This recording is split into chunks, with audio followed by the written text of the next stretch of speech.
ክቡራን አፈጉባኤዎች፣ ክቡር ምክትል ፕሬዝዳንት የፓርቲያችን፣ ክቡራን የክልል ርዕሰ መስተዳድሮች፣ ሚኒስትሮች፣ ስራ ኃላፊዎች፣ እዚህ ቦታ የተገኛችሁ እንግዶች በሙሉ እንኳን ደህና መጣችሁ፣ እንኳን ደስ ያላችሁ።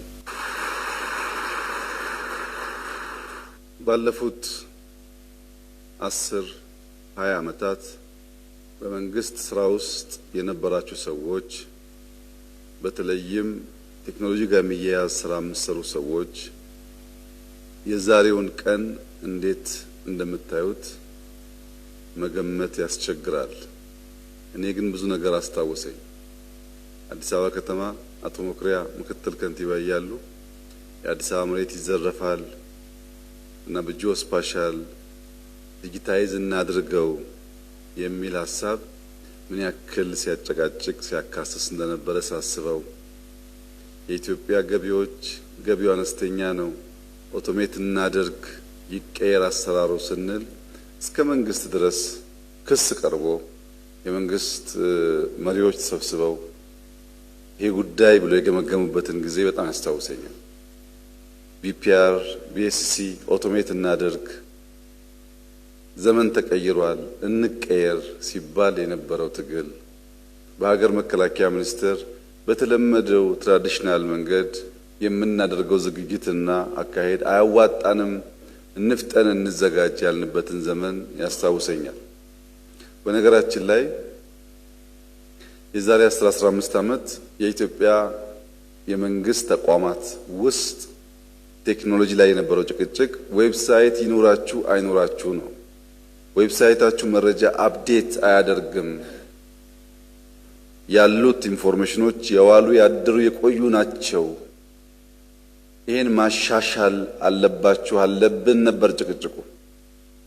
ከዚያ ወጥተን የሲቪል ሰርቪስ የሚባለው የመንግስት ቁልፍ አገልግሎት ሰጪ ተቋም ህዝብን በብዙ መንገድ ያስመረረ ተቀይሮ አሁን ባለበት ሁኔታ ዘመናዊነት ተላብሶ ማየት ለእንደኔ አይነት ሰው የሚሰጠውን ደስታ መገመት ትችላላችሁ። በዚያ ያለፋችሁ ሰዎች፣ በዚያ ጭቅጭቅ ያለፋችሁ ሰዎች ደግሞ እንኳን ደስ ያላችሁ ብላችሁ ወዳጅ መሶብ የኢኮኖሚ ኢንፍራስትራክቸር ነው። ልክ መንገድ፣ ኤርፖርት እንደምንለው ለአንድ ኢኮኖሚ ቁልፍ መሰረተ ልማት ነው። መሶብን በጥቅል ብቻ ሳይሆን በዝርዝር ማየት ያስፈልጋል። አንድ ዜጋ መታወቂያ ለመውሰድ 30 ደቂቃ የሚወስድ ሰርቪስ ቢሆን ያዘምኖ በ10 ደቂቃ ውስጥ መታወቂያውን ማግኘት ከቻለ ለዛ ዜጋ በነፃ መንግስት 20 ደቂቃ የሚያክል እድሜ ጨመረለት ማለት ነው። ያን 20 ደቂቃ ከፈለገ ሰርቶ ያተርፍበታል፣ አርፎ ተጨማሪ ጉልበት ያገኝበታል፣ ሌሎችም ቁም ነገሮች ሰራበት ይችላል። 20 ደቂቃ ከአንድ ሰርቪስ ለአንድ ዜጋ ማትረፍ ማለት በብዙ ሰርቪሶች ሲሰላ በዚያ ሰው እድሜ ውስጥ ምን ያክል የነጠቅነውን ጊዜ የነጠቅነውን ነፃ እድሜ መልሰን እንደሰጠነው ማሰብ ትችላላችሁ። ጊዜ በጣም ቁልፍ ሀብት ነው። ሰዎች መለስተኛ ሰርቪስ ለማግኘት የምናጠቃቸው ጊዜዎች ሲደመሩ መንግስታት በእነሱ ድክመት ምክንያት አመታትን ከዜጎች ሊወስዱ ይችላሉ። ያንም ያክል ትርፍ የሚያስገኝ የኢኮኖሚ መሰረተ ልማት ነው። ሁለተኛው ሌብነት ነው። እጅ መንሻ የሚጠየቅበት ሰው አግኝተን ስቆ ሲያስተናግድ አሊያም አዝኖ ሲያባርረን የሱን መከፋትና ማዘን ወደኛ እያጋባው ያንን በሽታ ያንን ሸክም ይዘን በብስጭት ወደ ቤታችን ሄደን ቤተሰብ ውስጥ ችግር የምንፈጥር ሰዎች እንደዚህ ያለው የገንዘብ ብቻ ሳይሆን ኔጌቲቭ ኢነርጂን ተሸክመን ከመሄድ የሚያድን ገንዘባችንን ሴቭ የሚያደርግ ጊዜያችንን ሴቭ የሚያደርግ ዜጎች ደስተኛ ሆነው በዚህኛው ስራ ደስታ የሚቀጥለው ነገር እንዲያሳኩ ያደርጋል። ወረስት ኬስ ሲናሪዮ ደግሞ ብንወስድ አንድ ሰው ሰርቪስ ሊወስድ መጥቶ መታወቂያ ሰጪው አበሳጭቶት ካልከፈልከኝ አልሰጥህም ብሎት አስከፍቶት በብስጭት ሄዶ መኪና አስነስቶ ሊጋጭ ሊገድል ሊሞትም ይችላል። ከብዙ ችግር የሚታደግ መሰረተ ልማት። ወደ መንግስት ደግሞ ስንወስደው በተደጋጋሚ የመንግስት ዋነኛ ስብራት ተቋም ግንባታ ነው ያልነውን አንድ ኤጀንሲ ወይም አንድ ሚኒስትሪ ብቻውን ሳይሆን መንግስት እንደ መንግስት የተሰናሰለ የሚናበብ አንድ ኢንቲቲ አንድ ተቋም ያደርገዋል። ባንኮች፣ ገቢዎች፣ ፓስፖርት የሚሰጥባቸው ተቋማት የተለያዩ ተቋማት ሳይሆኑ እንደ መንግስት አንድ ተቋም ሆኖ ከአንድ ቦታ ሰርቪስ ፕሮቫይድ ማድረግ የሚችሉ ያደርጋቸዋል። በዘመን ውስጥ ተወዳድረን የሚገባንን ነገር ለማግኘት ቴክኖሎጂ በጣም ወሳኝ ነገር ነው። ይህ መንግስት የኢትዮጵያን ብልጽግና ለማረጋገጥ 5 ቁልፍ ሴክተሮች ብሎ ከማይኒንግ፣ ከግብርና፣ ከኢንዱስትሪ፣ ከቱሪዝም እኩል ቴክኖሎጂም አንዱ ዋናው ፒላር ነው ያለበትን ቀን እና ጊዜ ሳስበው ይገርመኛል። ምክንያቱም ያኔ እንደ እብደት ይቆጠር ነበር። ያኔ ስንወያይ ቴክኖሎጂ በዚህ ፍጥነት ኢትዮጵያ ውስጥ እያንዳንዱን ዜጋ ኢምፓክት ማድረግ ይችላል ብሎ የሚያምን 2-3 ሰው ማግኘት ከባድ ነበር። የኢትዮጵያ ፌዴራል ፖሊስ ከቦሌ እስከ ዋናው መስሪያ ቤት የሲሲቲቪ ካሜራ እንዲያስገባ የዛሬ 20 ዓመት ገደማ ጥያቄ ቀርቦ ፌዴራል ፖሊስ ክፍያ መክፈል አልችልም ብሎ በነፃ ሰርቪሱን ከቦሌ እስከ ፌዴራል ፖሊስ ለመዘርጋት ለወራት የነበረውን ፍትጊያ ልነግራችሁ አልችልም። ከትናንትና ወዲያ ግን አንድ የሚገርም ነገር ገጠመኝ። የኛ መስሪያ ቤት እንግዶች የሆኑ ሰዎች ለስራ መጥተው ለመጀመሪያ ጊዜ ኢትዮጵያ የመጡ ናቸው ከውጭ ሀገር። ቀን ተዘዋውሮ ሪቨርሳይድ የከተማ ኮሪደር አይተው በኢትዮጵያ ተደንቀው እንዴት የምታምር ሀገር ናት ብለው ማታ ላይ ከሀያት ሆቴል ወጥተው ወክ ሲያደርጉ 2-3 ሰዎች በጋራ ሄደው ሞባይላቸውን ይሰርቁባቸዋል። ቀኑ ሙሉ ሲያደንቁ ሲያመሰግኑ ነበር የዋሉት ልጆቹ። ማታ 4 ሰዓት ገደማ ሞባይል ተወሰደባቸው። 4 ሰዓት ከ5 4 ሰዓት ከ10 ለአዲስ አበባ ፖሊስ ተደወለላቸው። ብታምኑም ባታምኑም 9 ሰዓት ከ5 ሰዓት በኋላ 9 ሰዓት ላይ አንኳኩቶ የአዲስ አበባ ፖሊስ ሞባይላቸው መለሰላቸው።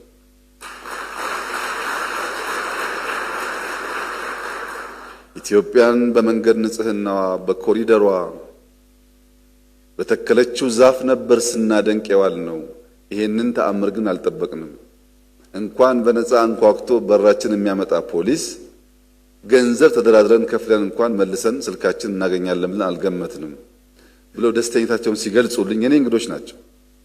እንኳንም ያኔ ሲሲቲቪ ያጨቃጨቀን፣ እንኳንም ያኔ ለምነን ተለቅተን ሰራ ነው። ለሌሎች አይደለም ለኔ መልሶ ከፈለኝ ነገርየው ማለት ነው። እያየው በቅርቡ የቢሾፍቱ ኤርፖርት ስንጎበኝ ቨርቹዋሊ በዳሽቦርድ ፕሮጀክት እንዴት መከታተል እንደሚቻል እንዳየን ስንናገርም ሰምታችሁ ይሆናል። እዛ ያስደነቀኝ አንድ ነገር በኮንስትራክሽን ዘርፍ ቴክኖሎጂ መጠቀም ከማሽነሪዎች ውጭ አስቸጋሪ ነው። ማለት ዲጂታል ቴክኖሎጂ አይጠቀምም። የቢሾፍቱ ኤርፖርት ስትሄዱ የምታዩት ግን የተለየ ነገር ነው። እያንዳንዱ ግሬደር፣ እያንዳንዱ ዶዘር፣ እዛ ያልትላልቅ ማሽነሪስ በኤአይ ሰፖርት ይደረጋሉ። ለምሳሌ አንድ ጎርጓዳ ቦታ ያለው ኮትቻ አፈር ተነስቶ ሴሌክትድ ማቴሪያል የሚባለው ገብቶ ሲደመደም ሲደለደል በቤስ ኮርስ ደረጃ ስራው ካለቀ ኮንትራክተሩ ስራውን አቁሞ ሌላ ሱፐርቫይዘር ወይም ሌላ ኃይል መጥቶ በሚፈለገው ልክ ጥንካሬ መኖሩን መጠቅጠቁን ያይ ነበር። ታውቃላችሁ።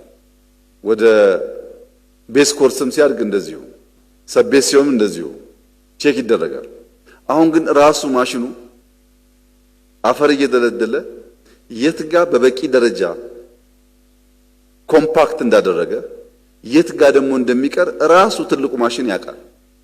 እዚህ ጋር ይበቃም ብሎ በኤአይ እየታገዘ ይጨርሳል። ከዛ በኋላ ተጨማሪ ሰው መጥቶ ሱፐርቫይዝ አያደርግም። ምን ያክል ጊዜና ገንዘብ እንደሚቆጥብ ገምቱት።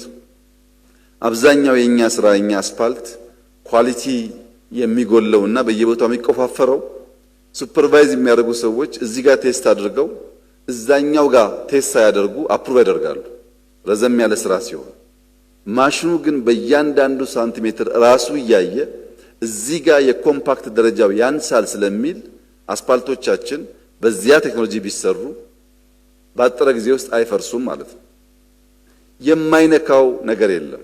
ከሳምንት በፊት አይታችሁ እንደሆነ አላቅም፣ ክራቤቶች የጀመረው የስሪዲ ቤት አሰራር አለ፣ በማሽን የሚሰራ አንድ ቤት በስሪዲ እያተሙ መስራት የሚያስችልን ቴክኖሎጂና እውቀት ኢትዮጵያ ውስጥ አየን። ሃውሲንግ የቤት ችግር ለኢትዮጵያውያን ስቃይ ነው። ስሪዲ ተጠቅመን ቤት የምናበራክት ከሆነ እያንዳንዱን ዜጋ እነካለን። የኛ መሰረተ ልማት ግንባታ ስርዓት ጥራት ያለው ለትውልድ የሚሸጋገር አይደለም። እንደምታውቁት ይሰራል፣ ሽሮ ፈሰስ ባይሆንም ይፈራርሳል። ያን የሚቀይር ዘመናዊ ማሽኖች ኖረው ጥራት ያለው ኢንፍራስትራክቸር ከገነባን 20-30 ዓመት ያገለግለናል። ዜጎች ለመታወቂያ ለፓስፖርት መከራ ከማየት ጊዜ ሴቭ ያደርጋሉ። በድምሩ ቴክኖሎጂ የማይነካው ሴክተር የለም። ግብርናችን እየነካ ነው፣ ኢንዱስትሪ እየነካ ነው፣ ማይኒንግ ሴክተር እየነካ ነው፣ ቱሪዝም በጣም በብዙ የተሳሰረ ነው። ቴክኖሎጂ ሴክተር የኢትዮጵያን የፋይናንሻል ሴክተር ዛሬ ከ55 ሚሊዮን ሰዎች ዜጎች በላይ በሞባይል መኒ በትሪሊየን የሚቆጠር ገንዘብ ትራንዛክት ሲያደርጉ የምታዩ ሰዎች አቅላችሁ አትመልከቱት። የዛሬ 1918 ዓመታት የኢትዮጵያ ንግድ ባንክ ገንዘብ ከአንድ ብራንች ወደ ሌላ ብራንች በፋክስ በሚልክበት ዘመን ኦቶሜት እናርግላችሁ የሚለው ጥያቄ ወደ ፕራይም ሚኒስተር ኦፊስ ደረጃ ክስ ቀርቦ ተከሰን ተወንጅለንበት በመከራ ያሳካነው ጉዳይ ነው። የኢትዮጵያ ንግድ ባንክ በቀላሉ ገንዘብ ከአንድ ጫፍ ወደ ሌላ ጫፍ ትራንስፈር ማድረግ የቻለበት ሂደት በዋዛ የመጣ አልነበረም። ያኔ በዘመኑ ብርቅ ነበር። አሁን ግን ሞባይል መኒ መጣ። ሰው ከቤቱ ሳይወጣ ባንክም ሳይሄድ ገንዘብ ትራንስፈር ማድረግ የሚያስችልበትን ኢምፓክት ቴክኖሎጂ አምጥቷል። ይህ ሴክተር አሁንም በዘገየነው ልክ ሳይሆን ተሽቀዳድመን በሚገባን ተርታ እንድንቆም የማድረግ ብቃቱ ከፍተኛ ነው። ለምሳሌ በአፍሪካ ውስጥ አሁን ባለው ሁኔታ 2፣ 3፣ 4 ሀገራት የቨርቹዋል ሰርቪስ ወይም በአንዳንድ